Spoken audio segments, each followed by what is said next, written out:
Hey, what's up, everybody? Welcome back to the channel. I got a little bit of time before class. Think of, the vlog from the 12th, leaving early. Flip that.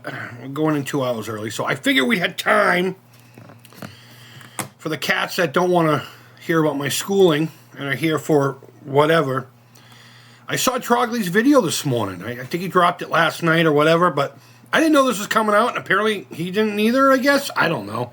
We're only on Zounds because I have an account with them, and, there's always, I don't have $1,500 to spend on something like this. But I wanted to look at it anyway because there's very few Epiphones in this price range that truly impress me. I totally get their value. The case and the American electronics and the upgraded, pots and everything, and one-piece neck, and in some cases the shape of the actual Gibson headstock and all that.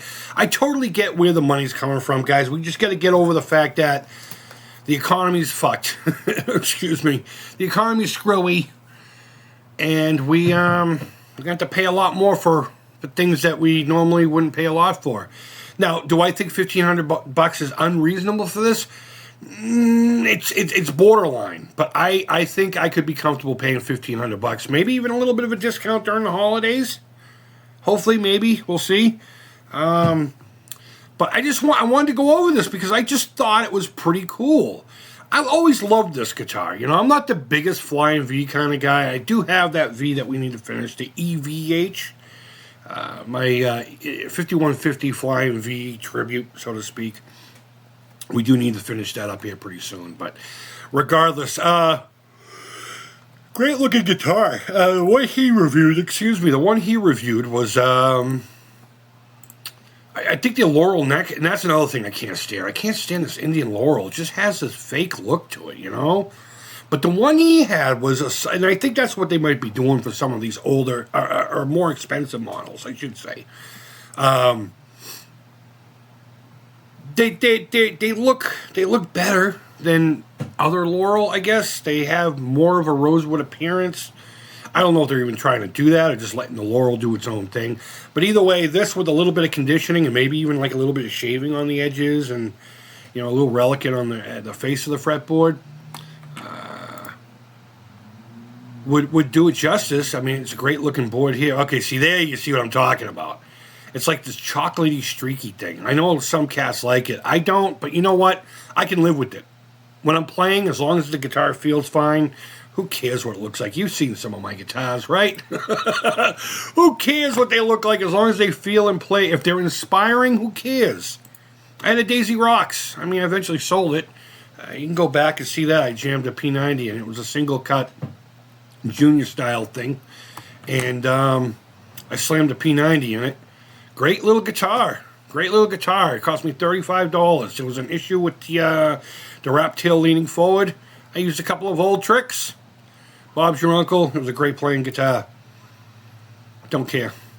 But, yeah, I mean, this is pretty interesting. Apparently they're putting... Now, Trogley was wondering if maybe these saddles weren't true nylon or they were like just some kind of a plastic or whatever. I'd have to have it in front of me to see, and nylon can be rigid.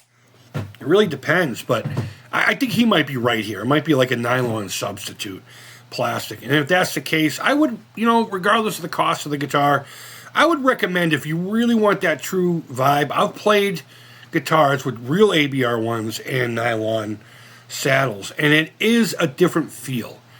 And it kind of has a muted feel, if that makes sense. It takes like a little bit of the edge off, a little bit of that ping that Tunomatic bridges tend to have. It kind of cleans it up a little bit, it sound-wise. It's an interesting vibe for sure. Not for everybody. The Vibrola, not for me. I would probably remove it and see if I can't retrofit a wrap tail or something on this. Or maybe I would just leave it be and just never use it, remove the arm. For the time being or whatever. But the pickups, I mean, they got custom buckets in there. They're not potted. But, Trogley did this thing where he dialed it back a little bit, and I tend to do that with my humbuckers, even my single coils a little bit, just to warm them up a little, just to get rid of that, that edge, that harsh edge on a lot of humbuckers. Not saying all of them have them. I've had some humbuckers that were just nice and smooth, and creamy and juicy and just beautiful, and they just gave me the old, But since these ones aren't potted, they're going to be microphonic. So dialing it back a little bit, just kind of these pickups. And if you think about it, look back to the pickups of the early bursts and stuff like that, they weren't potted either. And I think that was the magic of a lot of those vintage instruments. And true, you just dial those back just slightly and you have like a grail tone. It's wonderful. It's absolutely wonderful.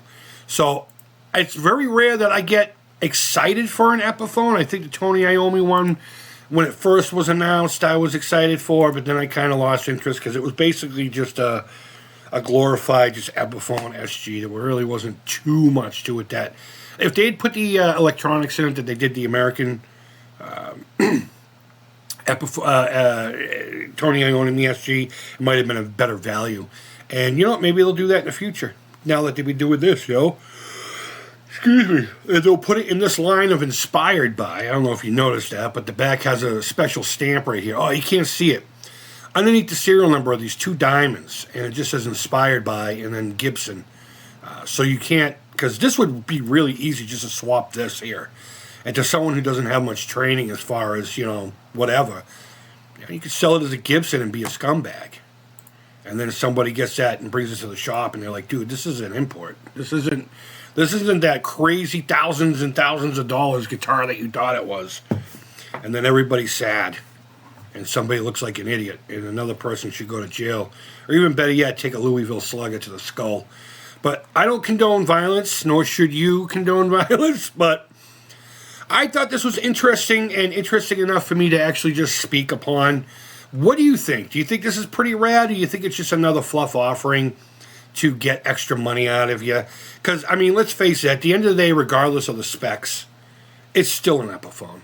It's still going to have the lower quality mahogany, It may be a one-piece neck, but what's the quality of the wood? The Indian Laurel fretboard, I think at this price, they should at least put a lower quality rosewood on it, Because rosewood just has a completely different vibe, especially as you start breaking in the guitar. As soon as your little greasy mitts start absorbing into the oils and gunk on your fingers, start absorbing into the fretboard, it just takes on a... Rosewood just has this... I like ebony, and I like maple necks on certain things, but rosewood just kind of has it. It has it, and there's nothing like finding a guitar that's 30, 40, 50, 60 years old, and the fretboard looks like someone literally shaved the edges. It's not just rounded on the edge, it's rounded this way too, and it's just a well broken in played guitar. Maybe it's been refretted, who gives a flip? Rosewood just does very magical things that some other woods just don't do naturally, and that's why I prefer rosewood. But overall, I'm pretty impressed by this, and I don't think $1,500 is too much. I'm starting to get used to the idea, and maybe that's it. Maybe I'm desensitized. But a case, the electronics alone, if you go by the value, what they're selling these pickups for. Now, whether or not you agree with the cost of the pickups, that's neither here nor there. I don't really care about that right now. And that tends to be a subject that comes up quite often when I show these guitars. Like, $500 for a set of pickups. I agree with you, but that's neither here nor there here. Because they cost that much, and then they're putting them into an import. And if you think about it, they have to manufacture the pickups here and ship them over there, which is another added cost to it. So, you can look at it however you want to look at it, and I can only relate to you how I see things. So, guys, let me know in the comments what you think about the new Epiphone Love Drops Flying V. I think this is supposed to be a late 60s model or a 60s model. I'm not very well versed on Flying Vs. The 70s ones are the best, in my opinion. And that's that. So, guys, wherever in the world you are, I hope you're doing well. Leave your feedback, thumbs up, thumbs down. It's all positive to me. Subscribe if you care to. We do a whole bunch of things here. We go on adventures. We go on trips to parks. We go to the guitar stores and the guitar websites. I'm in school again. We're doing a daily vlog just for this week. I think I'm going to do weekly ones after this. So, not to bombard you every day. I'm not the woo. I can't do a daily vlog. I mean, I guess I could, and I've been doing it all week. In fact, I've done 5 videos for the school. Well, technically, I haven't done today's yet because I haven't gone in yet. But I also got this video and the one about the haunted mine out there. So I guess I am banging them out regardless, guys. Let me know how I'm doing. And be honest. Don't be a dickhead, but be honest. Let me know how I'm doing. Because I would like to grow this channel. My Atari Creep one is whatever. Whoever shows up there, I allow it, you know. I allow it. I just let it organically do its thing, but I'd love to grow this channel. This channel would be fun to grow because I would probably do things almost on a daily, maybe 2 or 3 times a day. If this ever became an income thing. I don't know if I would want that to happen because then it would probably spoil the love of doing it if I'm forced to do it daily in order to survive. But I'm learning to be a machinist, so I don't need to. I'm going to be a real American and get out there and work. And, you know, this is important too. Voting. It's a very important election. Act accordingly. Guys, wherever in the world you are, I do hope you're doing well. Thanks for watching. Until next time, take care. Creep it real. And bye-bye.